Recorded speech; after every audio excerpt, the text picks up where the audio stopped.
Well, hey, campers, it's been a whole week of content here at Camp One Clap 2 on the One Clap Speech and Debate podcast. Day 7 of the Clapocalypse is here, and Josh Thompson, Cheyenne East alum and 2023 Expository National Champion, is back to camp for a chat. I'm your camp director and host of the One Clap Speech and Debate podcast, Lyle Wiley. Here's hoping we can provide folks some inspirational fire to overcome fears and bring their powerful voices into the speech and debate season. Quick reminder, check the One Clap socials for today's social media challenge. I love seeing all the engagement, and it's been a lot of fun to see so many campers getting involved. Let me tell you about Josh, who is here to talk about overcoming fears and obstacles in speech and debate. Josh Thompson is an upcoming college freshman who competed in speech and debate for 4 years in high school. He went to nationals every year, even becoming the national champion of expository speaking in 2023. He's competed at the National Individual Event Tournament of Champions several times and was a finalist at James Logan Martin Luther King Jr. Memorial Tournament with his duo partner Ben. He's a major advocate for speaking up for what you believe in and looks forward to coaching novices and hopefully judging in college. So let's go ahead and hop right into my interview with second-year camp staffer Josh Thompson. Welcome to Camp One Clap 2. I'm here with Josh Thompson again, back for more. I don't know, Josh, you're glutton for punishment, I think, a little bit. I guess. I don't know. It's so good to have you back at camp this year, although this is the Clapocalypse, which is hard to say, but it's a kind of a scary time here at Camp One Clap 2, and we're going to need your help to navigate through it. All right. And first thing I want to talk to you about is like a scary story or movie or book or anything that's spooky that's really stuck with you. What's like your favorite spooky, scary story? Well, I think I have two. One that is just my favorite, and one that has, like you said, really stuck with me and has really scared me. So first of all, my favorite scary movie is The Shining. Rest in peace, Shelley Duvall. Rest in peace. Duvall. She's an incredible actor. And like the production behind that movie is horrible. All the stuff that Stanley Kubrick did was messed up, but it's just a great scary movie. And I love the vibes and, you know, the feeling of the hotel and everything. I think it's awesome. But I'd say like the scariest thing that has stuck with me, we actually just watched it. Have you ever heard of Midsommar? Oh yeah. Yes. Yes. Yeah. Definitely a visually beautiful movie. Like, I mean, kind of like a sort of ridiculously beautiful movie with like some absolutely banger transitions. Like I love a couple of the transitions in that movie. I will think about them a bunch when I think about, you know, good filmmaking. Yeah. And the music is incredible. Yeah, the colors. But yeah, like in terms of disturbing factor, it's pretty up there. Also kind of like, in terms of psychologically sort of aligning you with some problematic feelings and so, because you kind of sort of start to get seduced by the cult yourself a little bit in the film, I feel like. So yeah, absolutely. Yeah. Especially by the end, you're like, wait a minute. Am I agreeing with them or like what's maybe going she's on better here? off in this situation. I don't know. Yeah, exactly. Yeah. And it's oh man. The longer I sit with it, the more I think it's a pretty important, impressive piece of horror, you know, like the fairy tale stuff too, like the inverted fairy tale stuff is really cool. I love it, but it is incredibly disturbing. So okay, cool. Good choices. What about like, okay, so I'm curious if there's like an apocalyptic type event, you know, so zombie apocalypse or, you know, nuclear fallout or something like that, and we're living in basically a dystopian novel. Josh, what are your chances of survival on a scale of 1 to 10? Are you feeling pretty confident that you're going to survive? Do you have any skills to bring to the table here, or are you in trouble? You know, I think it kind of depends on what kind of apocalypse we're talking about, because if it's one where like I'm the last human alive, or like one of the last humans alive, I might be okay, because like my dad grew up in the woods of Pennsylvania. He's taught me all these survival skills and everything. So I might be able to last out in the wild for a couple days. But if it's one where I have to like kill other people to survive, I don't think I could do that. I think I'm too nice. I think I would be the first to go. Like if it was me Yeah, versus them, I don't know. I might just be like, can't we be friends? And then they'd, feed me to the zombie horde or something. I don't know. yeah, Josh, you kind of strike me as the kind of guy, and don't take this the wrong way. This is the kind of guy I am, but the kind of guy that would struggle to like, even slap a mosquito off your arm, like. Well, T- I don't struggle there. I have the type that mosquitoes love, the blood type, and I will massacre mosquitoes if that's what it comes down to. But other than that, yeah, I see where you're coming from. Yes. Just a real nice guy who doesn't like to hurt Well, people, which is a good thing. yeah, It's a good thing. I will yeah, say, like the speech and debate community the folks I've talked to about this, like not very many of us are very confident in our survival skills in the event of the apocalypse. So yeah, let's hope that civilization doesn't fall. yeah. We're good Please. communicators, but like Yeah, maybe uh, we could be the diplomats that prevent the apocalypse.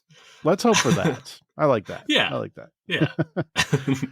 All right, Josh. Well, you had another fabulous season this year. Your senior year, you went Yeah. to nationals and had another great year. What were some of your highlights from this season, and some of the memories that you're going to treasure the most from your high school speech and debate experience in this season? Oh man. Well, this season was definitely one for memories. As far as competition goes, my duo partner Ben and I, we did really good, but it wasn't anything like super crazy like what happened at nationals last year. So as far as competition goes, we did good, but it wasn't super like memorable per se, but I'd say the trips that we went on were absolutely very memorable. And especially James Logan, I'd say that was probably my favorite this year. That was in January, I'm pretty sure. And we packed everything up and went to California. It was beautiful. It was warm, but also super rainy, which I didn't expect. But rain's my favorite weather, so I loved that. Um, the competition itself was really cool. It was themed about Martin Luther King Jr., and we got to see some really cool pieces, met some really cool people, and um, there were actually people that we met that we had rounds with that ended up making it to finals at nationals. And it was just really cool to see them again at Night Talk and Nationals. And we actually made friends with them, and like they recognized us. They remembered our piece, which was really cool. We did the Mitchells versus the Machines as a duo, and that in itself was just super fun and super memorable. There were so many things we did with it. Like the way we performed it at Nationals was a completely different piece than what we did at the beginning of the year. We had different characters, we had entirely different scenes, new blocking, new ways of saying the lines and everything, and it was just awesome. And I don't know if Ben would agree with me on James Logan being that great, because he was sick the whole time. He was, he had a really bad stomach issue, and that wasn't fun, but the trip itself was really fun. And it was really cool because my family got to come to some of the tournaments like Night Talk and Nationals. They actually came all the way out to Iowa and Where was Night Talk? Minnesota. Was it in Minnesota? Yeah. Yeah. Yeah, it was just really fun, and I did the producers as a humor. It was just a really good way to end high school speech. I'd say it was a really good year, and great memories, great inside jokes, and just a lot of fun. So I'm Yeah, satisfied. you had a really great group of East teammates this year. So Yeah, yeah. absolutely. Everyone, even the novices, were just powerhouses. It was crazy. Well, I'm glad that you had a good year for your senior year. It's probably pretty Yeah, bittersweet, and I'm sure you're excited for the future, but also kind of like, yeah, it's kind of hard to leave some of that stuff behind. yeah. That's true. There's things I won't miss, and then there's a lot of things that I will. You know. Yeah. Yeah, I understand that. So, is there anything Yeah. that you like specifically uniquely learned about this activity or yourself this season, you think? Yeah, I definitely this was definitely maybe it competes with my junior year. That was pretty crazy. But this year was very busy. I had a lot of stuff going on, besides just schoolwork. I had speech, obviously. I had choir and our small singers jazz group. And I was in the National Honor Society, so I would volunteer. Um, and obviously, applying to college and scholarships and getting all that stuff figured out. It was crazy. It was a very busy year.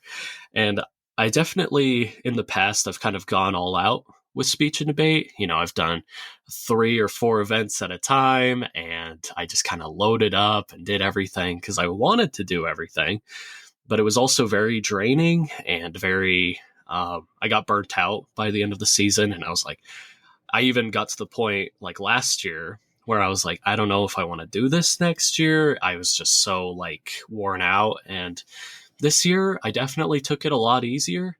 I kind of paced myself and I realized like it's okay to just focus in on one event or 2 events. By the end of the season, it was just duo that we were focused on. And um, honestly, I think it was more beneficial that way because even if we didn't break at nationals or anything like that, we still put so much work into it that I'm just proud of all the hard work we did because even if it didn't end up, you know, pushing us through that break, it was still something. It was one of those things, and we talked about this because we did work on it a lot.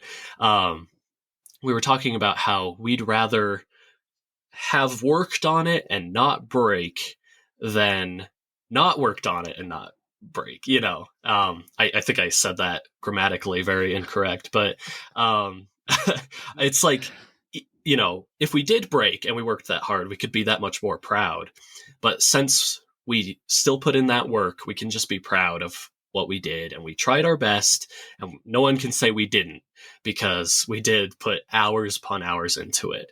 And I think that was definitely really, really good. And it's way different than anything I've done in the past because in the past I've done a lot of events, but I kind of got them to a point where they worked and then just let them go because I was like, well, they've been working, I've been winning things, so I don't need to change them.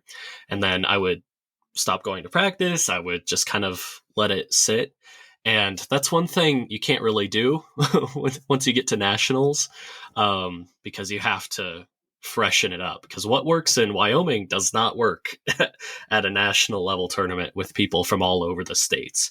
So I definitely learned a lot about how speech works, what really does work at those bigger tournaments and what doesn't, what people are kind of looking for. I learned a lot about myself, about doing what I need to, and like I was planning on doing expository again. There was talk of maybe winning twice in a row. Like, how cool would that be? Maybe coming back and being the reigning champion at expository and everything. But I got so busy by the end of the year that I just kind of talked to Mr. Viney and I was like, this is getting insane. I can't write this and do everything I need to be successful at the end of high school. And so I didn't have a backup. I didn't have a supplemental, and I put all my chips in, so to speak, for duo, and I ended up losing that bet. But I'm still glad that I didn't add more stress to my plate with an entire other event. And I think that's a good lesson for people, because I know a lot of people who they're all in, and sometimes they can do it. Sometimes you get a Danny Schultz who does 8 events at one tournament and is still graduating high school, and she did it, and she loved it. But um, for anyone who's feeling overwhelmed with it, it's okay to not do everything. You can take a weekend off. You don't have to go to every tournament. And I think that was definitely the biggest lesson I learned this year.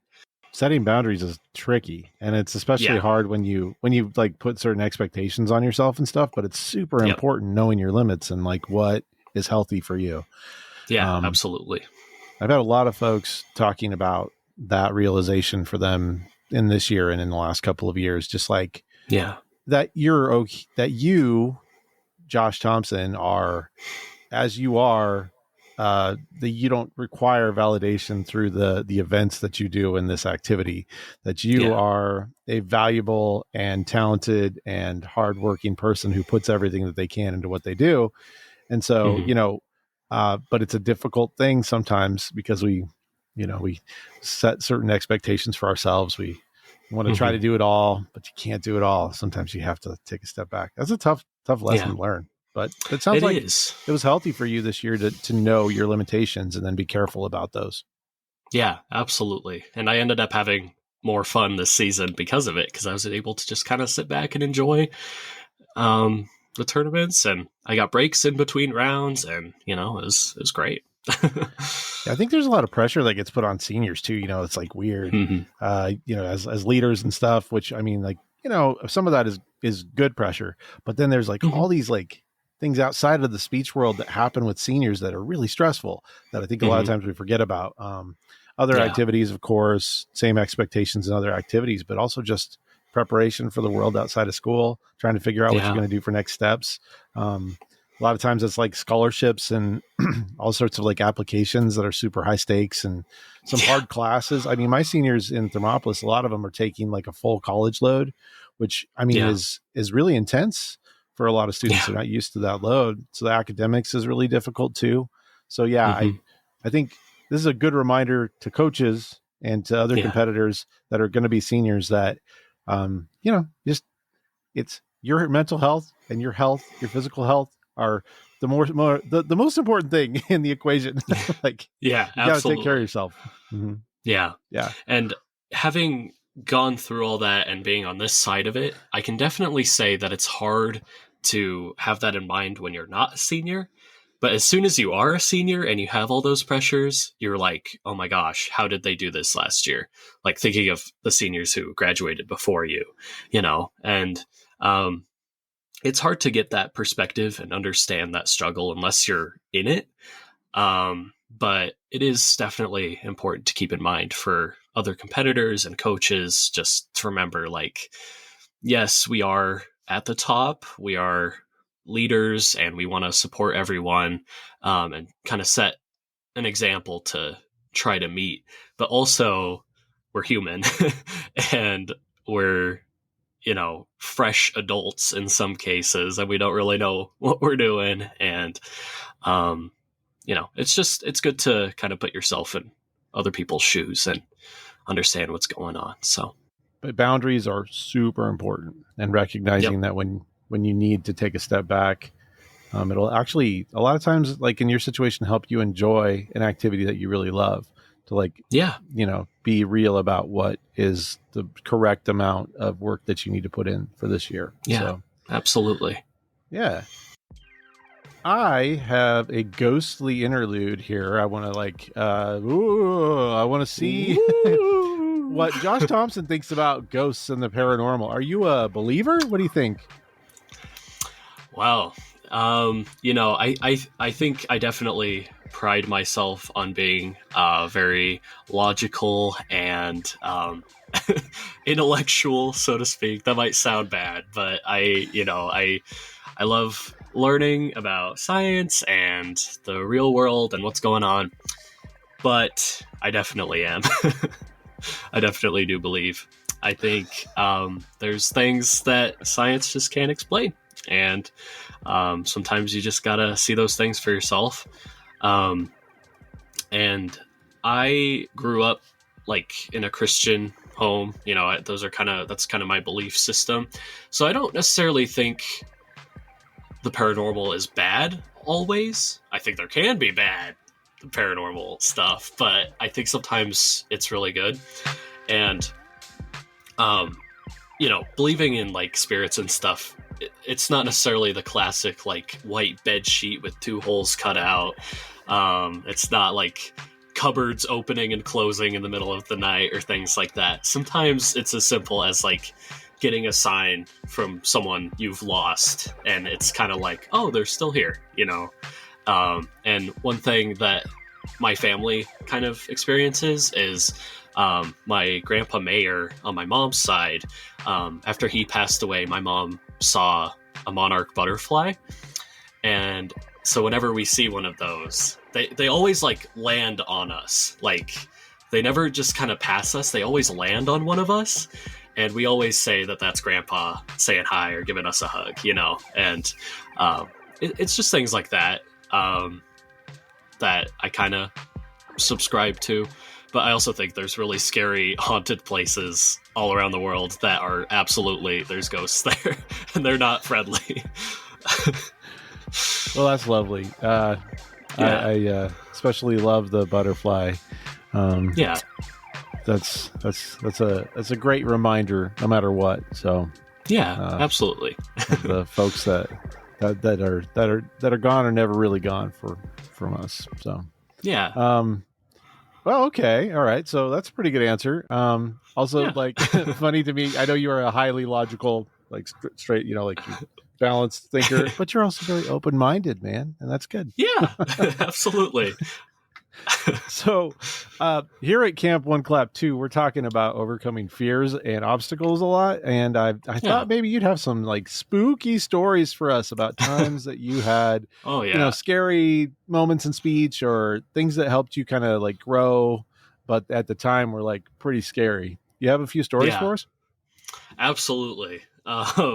When you do speech for as long as I have, you get a lot of stories, and I think, I've done humor every year. I'm a humor kid.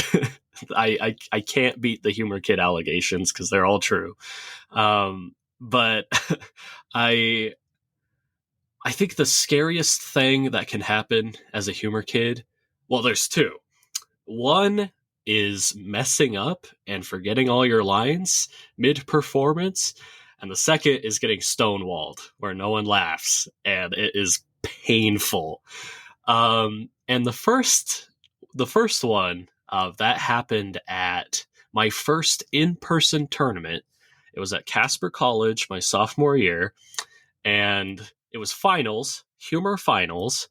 Everyone was in there, like all the people on my team who wanted to come watch, some coaches, some of my friends, my girlfriend at the time, and I was doing what is still probably my favorite humor that I've done, one of them. And I was going strong. I was getting lots of laughs. I was feeling really good about it. But I had memorized on the way there. I was checking my script on the bus. And I, like halfway through the piece, I just lost it. I just went blank. And I had no idea what I was on next. And I was like, oh, what? Hold on. Sorry. And like, I just froze. And I was like, I could feel my face like... It's one of those things like when you're afraid, you go pale and like all the blood runs away, but I could feel all the blood rushing to my face, and I felt like I was just burning. My cheeks were turning red, and I was like, oh crap. And I had like my school iPad with me. I had to walk over. It was like on a table just in case I forgot. I had to walk over in front of the whole audience and look at my script and like continue from where I messed up. And that was still one of like the scariest moments of my whole speech career. And and like I've seen that happen to other people, and it's one of those things where I just can't judge them because that's happened to me, and I get it, and I know how much that sucks. So I just kind of smile. I'm like, you got this, like keep going. You'll find it eventually, because your brain knows it. It's up there. But when you overthink it, sometimes it's just gone. And that also happens when you get stonewalled, because if you're in a bad round where people just don't laugh, either they're just being mean or they're just not feeling it, because sometimes it's like 9 p.m. at a strange place you've never been to before and you just don't feel like laughing. I make it a point to laugh at every humor I see, even if it's not funny. Even if it's not funny to me, I know how hard it is to get up there and just be wacky and goofy with all these characters. And you just got to support each other, because I've had rooms where no one laughs and it sucks, and it makes you think you're doing something wrong. And even if every other round you're doing fine, everyone's laughing, that one round can make you feel like you are not funny, you're not doing it right. And that's not the case. Usually there's an underlying factor. Sometimes there's teams that are afraid of you because you have been doing so well, and they just purposefully don't do that to try to psych you out. I've seen that happen before, and it's not okay, but it happens, and that's scary. And but you've talked with Solomon, haven't you? Mm-hmm. Yeah. Yes. So we're actually, this is kind of random, I haven't mentioned this yet, but we're working on a movie right now. We have a friend who's making a movie for a film fest, and you're involved with that too? That's cool. Yeah. We're like best friends in that movie, our characters are. But one of the days that we were filming, Solomon was talking about this book that he read that kind of talks about how your brain works in high stress situations. And there's like did he talk to you about this? The inner game of tennis. Yeah, he talked about this. Yeah. You should tell me what you took away from that, though. Yeah. So the biggest thing I took away is like sometimes there's a disconnect between what you want to do and what you actually end up doing. And usually that happens when you think too hard about something. Because if you just go in and do it, you always do better than you do if you think too hard about it. And in this example, obviously, it's like a tennis match, but it works for speech too. And what Solomon was talking about, like what happened at Nationals last year for him, was he was overthinking his piece while he was writing it, or while he was giving it, because he was worried that, oh, everyone else here is in finals, they're all really good, maybe I should change some things. And that just got to him, and he had a stumble. And I just took away that sometimes if you're in your own head too much, that can really damage your performance, because truthfully, you've done the work, you know what to do, and the worst thing you can do is try to change what's been working the last second, because that's happened before. And sometimes, especially in humor, you're like, okay, no one's laughing, maybe I have to change it up, and that can really hurt you. So I would say, as far as those situations go, even if no one's laughing, you just got to do what you know, because even if the judge isn't giving you reactions, they might still give you the one because they just like your piece that much. And how you have been doing it, if that's been working, there's no reason to change it, And obviously, like I said earlier, it's good to keep things fresh and work on things, but the time to do that is not when you're performing or like before you start. That's not the time to start making changes. So, just don't get in your own head and just do what you know, because, that's how you get through your whole speech without messing up, Yeah, like trusting yourself and trusting the process. Yeah. And that's the thing, especially when you do have anxiety, because, I have that, and I deal with that a lot. And it does feel like the end of the world sometimes. And you're like, how will I ever recover from this? Like, I can never show my face at a speech tournament ever again. I've felt that. And, but the reality is, like, people are already so, like, involved in themselves that even if that does happen, you usually forget about it. And no one in a speech round, unless they're a jerk, is going to judge you for that. They're just going to be like, oh my gosh, I'm so sorry that happened. Like, I've been there. We've all been there. That's happened to literally everyone who's ever done speech and debate, because getting up and talking in front of people is scary. But no one's going to judge you. Everyone just like, can sympathize with that pain and that fear, but it really isn't the end of the world, and no one's going to remember it. Next round, once you get them laughing again, they'll already forget about it. And so just keep that in mind. Yeah, we have this tendency to sort of like blow things up in our heads sometimes, especially us anxiety folks, where it's like, oh no, I'll never be able to share my face again or show my face. And there's like, what's happening in our head and what we think is happening in other people's heads, it's pretty much just happening in our head. Usually it's not happening in their heads. So the worst case scenario very rarely is what actually happens. Yes, exactly. So although if you're like me, you're really good at like projecting those worst case scenarios in your head. That's true. And sometimes they happen because you think it's going to happen so much. And you're like, it's like a self-fulfilling prophecy. Yeah. It's true. It sucks. Well, Josh, what's next for you and your anxiety-riddled self? Well, I've actually been doing really good this summer, but during the season, it was rough. But so next up, obviously, we have this movie we're filming. I don't know if I could say too much about it, but it's called The Great American Broadcast. Yeah, cool. I'm super excited, and we're gonna wrap up filming in August, and then I have a senior trip coming up. I'm going to go to Universal Orlando with Ben and his brother for 5 days. So that'll be really fun. That sounds like fun. Really looking forward. Yeah. And we have Cheyenne Frontier Days in town right now. So there's the carnival and all the rides you can do, and that's my favorite part. So I'm going to be going on those rides all day once we're there. I'm super excited. And then I'm off to UW. I'm gonna move in at the University of Wyoming on August 16th and start my first semester as a college freshman, which is really weird to say. It's exciting. What are you planning to study, Josh? I'm going into biology. There's a lot of things I'm thinking about doing with it. I'm not entirely set on any yet. I thought about coming back and being a teacher. I thought about just being like a research assistant or like a genetic counselor. The baseline is I just want to help people with whatever I go into.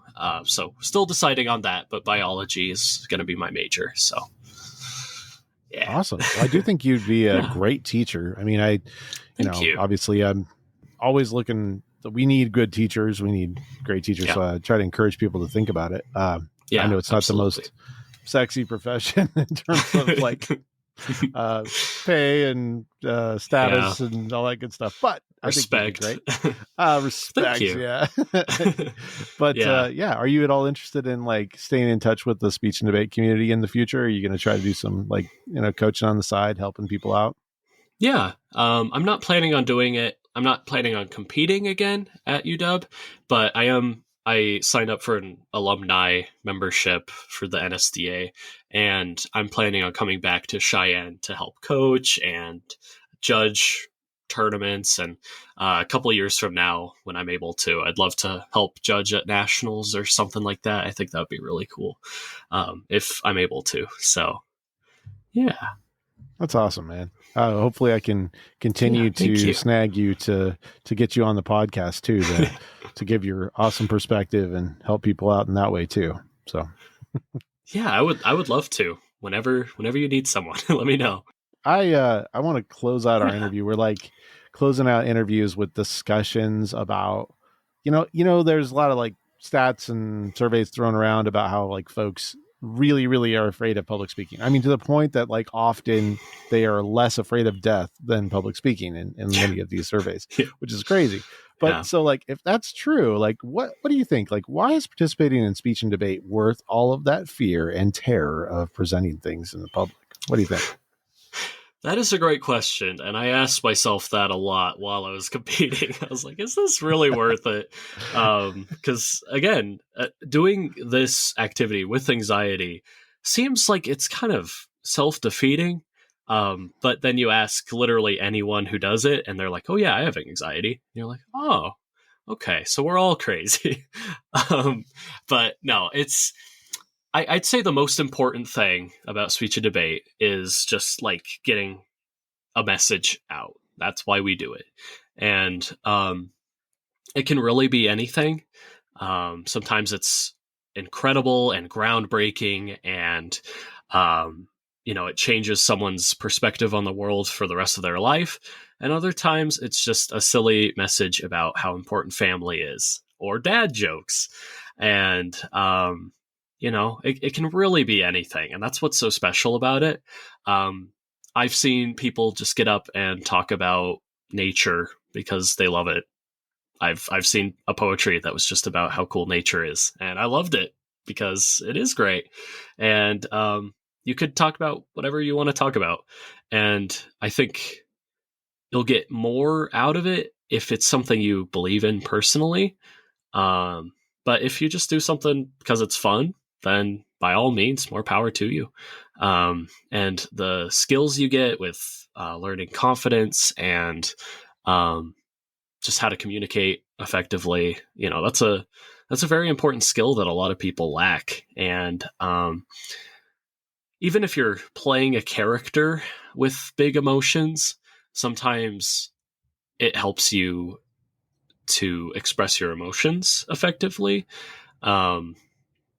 Even if you don't realize it, sometimes it happens on the subconscious level. But sometimes, like, there were times doing the Mitchells versus the Machines. It's a very funny piece. We had crazy blocking. There's a giant Furby at one point that Ben and I like combined into, and I play the ears with my elbows, and but it's also a very grounded, heartfelt family story. And there were some times while I was performing and, whether it was thinking about, oh my gosh, this is the last time we're performing in Cheyenne or in Wyoming, or just the last time we're performing in general, it kind of hit me. And I was like, oh my gosh, this piece is really important. And I felt it. And like, sometimes I would just tear up. Like, I would look at Ben after we were done and I'd just be like, okay, I'm going to cry now. Like it just hit me. And that is what is so incredible about speech and debate, is sometimes there's a message that just lands at the right time. And it just, there's no other feeling like it. Like when you feel spoken to, there's nothing else like it. And I think that's half of it. Half of it is giving your story and half of it is hearing someone else's. And both are just so important. And once you get past the initial layer of fear, and sometimes that never goes away. Like even my last round, I still got that anxiety before going up. But as soon as you kind of get used to it and you get over that, once you start seeing the benefits that doing this activity brings, it's all worth it. And sometimes you don't see that until you're done with it. But you can always look back and be like, oh, wow, this really helped me become a better person. And sometimes you might have a bad community. You might run with a tough crowd, or your family might have some not very good opinions. And sometimes you just need to hear perspectives from other people to realize, like, oh my gosh, I never thought about it that way, or I never knew this was a problem. And you just learn so much, and it's awesome. Yeah, I mean, the level of advocacy that's at our fingertips with this activity is really pretty special and neat. It really is. Yeah. Yeah. And we can all learn, so it's great to have so much different information out there for us to learn from. All Yeah, that said, it absolutely. doesn't really alleviate the terror, I'm sure, for many of us of That's speaking with true. people. That's But true. Yeah. maybe hopefully it makes it worthwhile. Yeah. Yeah. When it's all said and done. Well, thank you, Josh, for being here to help us navigate the clapocalypse. I love having you here. Absolutely. I hope to have you back on the podcast again soon, and I appreciate everything that you bring. And I Yeah. wish you the very best in the future, man. So Thank you so much. thanks so much to Josh for coming by Camp One Clap again this year. What's new at camp tomorrow? Well, sisters and speech superstars Ella Goodman and Addie Goodman will be here to talk about ways to manage anxiety in speech and debate performances. Remember, social media challenges are live for every day that we have camp this August. We'll see you tomorrow, campers. Oh, and also, if you get kissed by an alpaca, don't worry. It's not the end of the world. It's just alpaca lips. For Camp One Clap, this is Camp Director Wiley, signing off.